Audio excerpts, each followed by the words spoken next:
continuing on our rewatching of B99. B99. Season 1, Episode 2, The Tagger. So we start with Holt busting Jake's chops for little details, despite Jake being good at what he does. You say, maybe I've matured, but I get the need for attention to detail now. Yeah. So Holt is getting at Jake for, you make a lot of arrests, but your paperwork is sloppy, which he made a mistake on one document, which could have led to the whole thing being thrown out, but Sarge found it and corrected it, and Terry. So, and then he's getting at him for all kinds of things like uniform violations, stuff like that. And Jake, predictably, is going, "What's the big deal? I get results, I make arrests, but Holt is a stickler for the details." Which is important. So,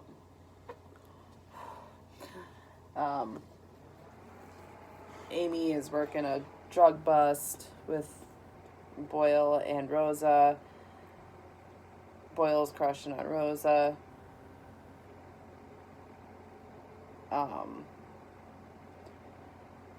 Gina brings in this psychic friend of hers who, that actress looked so familiar. I know she's been like a That Girl. Okay. Seen her in other stuff, but she's like, "Oh yeah, my friend can help," and whatever. Little side story there. You say it reminds me of Psych. Also, the penis vandal reminds me of American Vandal. So the police cars are getting tagged with graffiti penises. What are the two balls at the end? That's a butt.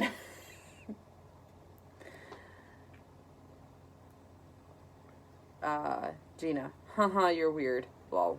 Yeah, so, I don't know, I can't remember what Boyle said, but they were all interacting, and Boyle said one of his quirky lines, and Gina just kind of goes, "You're weird."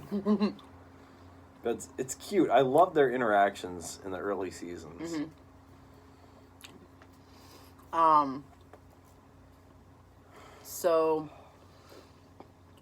and I do remember this episode. Jake busts, catches the vandal red-handed. They bring him in. The kid is the son of the detective commissioner, something.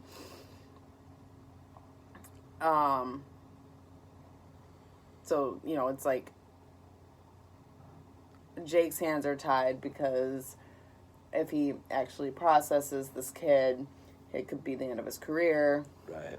Which is so stupid. Yeah. I'm sure it is a thing.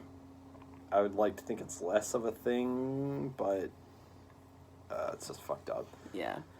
So the dad, the commissioner guy, comes in and he's giving this whole he gets good grades, and this is where it gets weird, guys.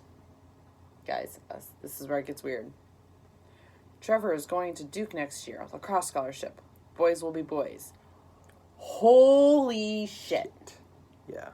Because, gee, didn't that sound like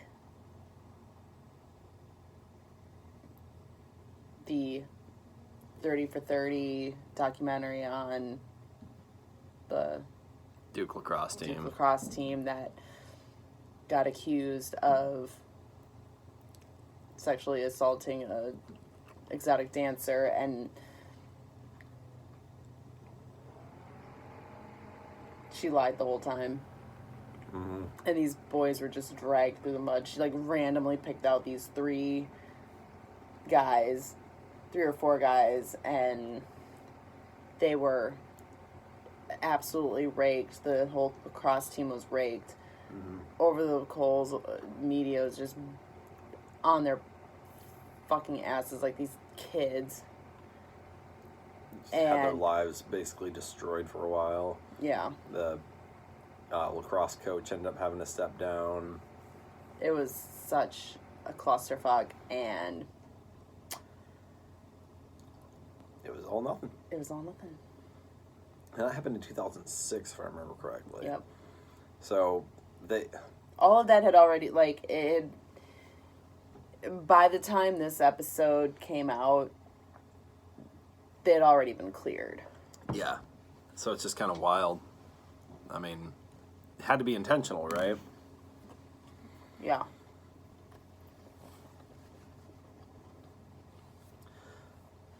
But yeah, so when the deputy commissioner or whatever sees his son, he's like, "What did you do now?" So he knows that his son is a troublemaker. Oh, he did nothing. See? He's just like, "Oh, he's a special kid." So,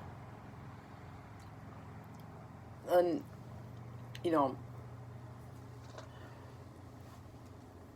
basically it's like, Jake is like, please just, look at my report. It's very detailed. The guy throws it in the trash on the way out. And Terry's just like, he brings it to Captain Holt, or Jake brings it to Holt, and Holt's like, why is it covered in yogurt? Well, Commissioner threw it in the trash, and Terry had been eating yogurt. And that's our first, Terry likes yogurt. yes, which becomes a thing throughout the show. Mm-hmm. And there's that little subtle thing that Holt does where he's like, I feel sorry for the kid. He doesn't have anybody really looking out for him and busting him on the small details. And it's like, well, Yeah. Just letting him slide on stuff. So Jake arrests the kid. There's a lot of story in between. Jake is like, what am I supposed to do? Either I arrest him and my career is over, or I don't, and Holt babysits me for the rest of my existence. Yeah. And Amy's totally, like, just being so mean. Oh, the whole episode, it's like, wow, she was really mean. But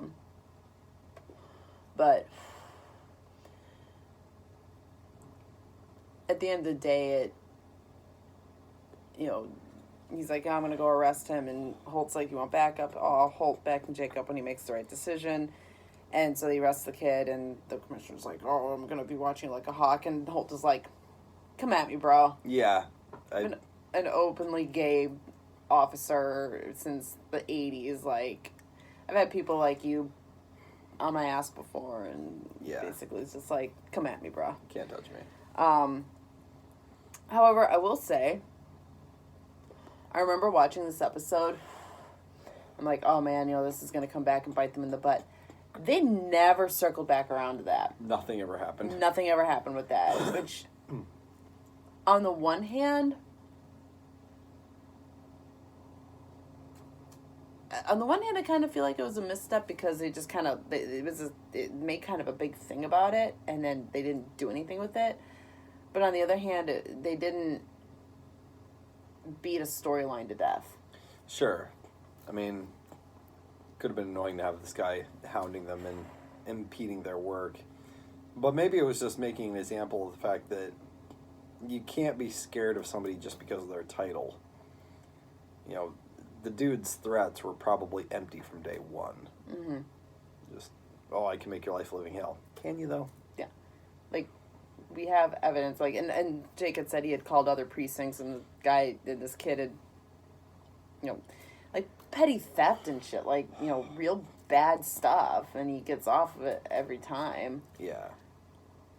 And he's finally gotten to a point where, no, we're going to do this the right way, and I mean, I wish they kind of had circled back to it, like,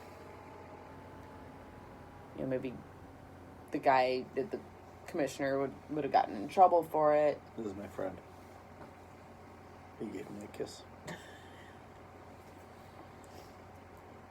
Ew. Smoke a peace pipe. He likes it. Do you need me to fuck him? Oh my God. I missed. Whee! He comes back. I think that was another one. Oh. Because he went way over there. These things fly, man. Like, obviously they fly, but... Anyway. So yeah, that was basically the episode. Yeah, it was perfectly fun, entertaining. It's just not a lot of notes. Then we have the Slump. Episode starts with the squad arguing about the best cop movie.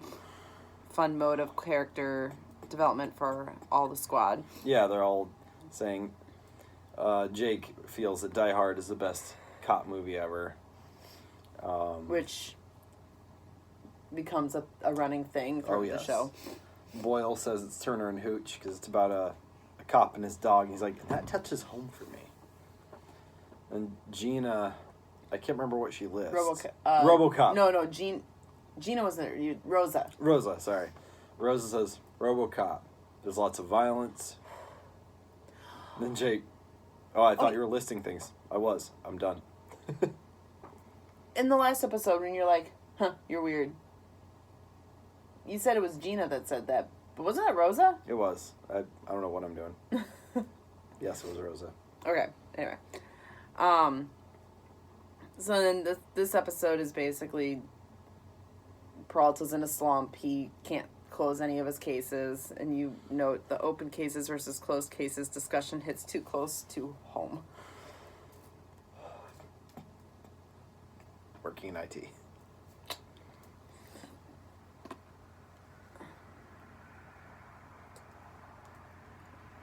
But yeah, so he's got this, he's in a slump. Son of a... There's so many of them. These bugs love vodka. Worth it, jackass. Amy is charged with heading up the, youth seminar, like trying to get these, at-risk kids to become like junior cops or whatever. Rose says like they want losers to become narcs. Yeah. So this group includes that. Shit, I can't remember his name. That SNL dude. Yeah, that weird scrawny SNL dude who's like kind of trying to be an Andy Samberg, but he's like a white trash version of Andy Samberg. What is his name? He creeps me out. Like, I look at him and I just get... Ugh. You're like, he dated Ariana Grande and he dated Kate Beckinsale. Right? Randomly. Like, what? What is his name? It's gonna drive me nuts.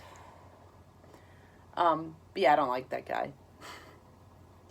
It's just cringy. But anyway, so this seminar, Amy's doing this thing and it's so cringy. Oh my gosh. So bad.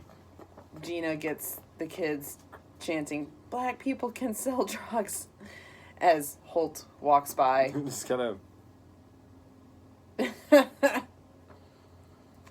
So then Rosa's like, no, I know how to reach these kids.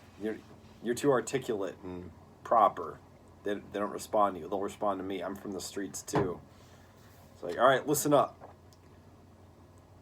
You do a lot of bad crap, and you're going to end up having me busting you. I'm going to throw you in jail. Is that what you want? Or something like that. Or you got it? And then that one kid we were just talking about, like, goes, remix! He, like, plays back what she said with, like, a techno beat. And she's just like, I don't like this. They're laughing at me. This has never happened before. So then they get Gina to talk to them, and because Gina's been mocking them the whole time because she offered to help, and Amy was like, "You're not a cop. I don't need your help on this."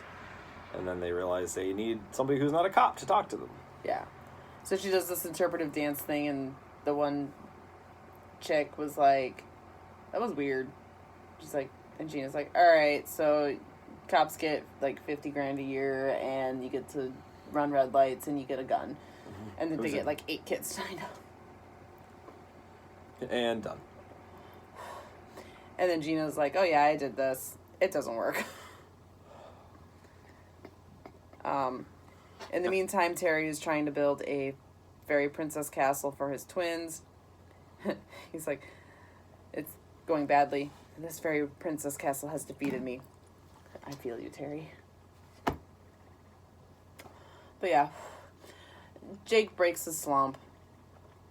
At one point, he's in Holt's office, and Holt has, like, these binders lined up in the background. They're colored. And, of course, it's the color scheme of, the pride flag, and it's just like, oh, well, okay. Pride flag. I mean, honestly, like, okay, yes, it is in a rainbow. But putting my own spin on it, because I like to, he's probably just color coordinating. Yeah, but he's also gay, so. Okay, yeah, but he's also extraordinarily ordered. Oh, yeah, but anyway. Colors have an order.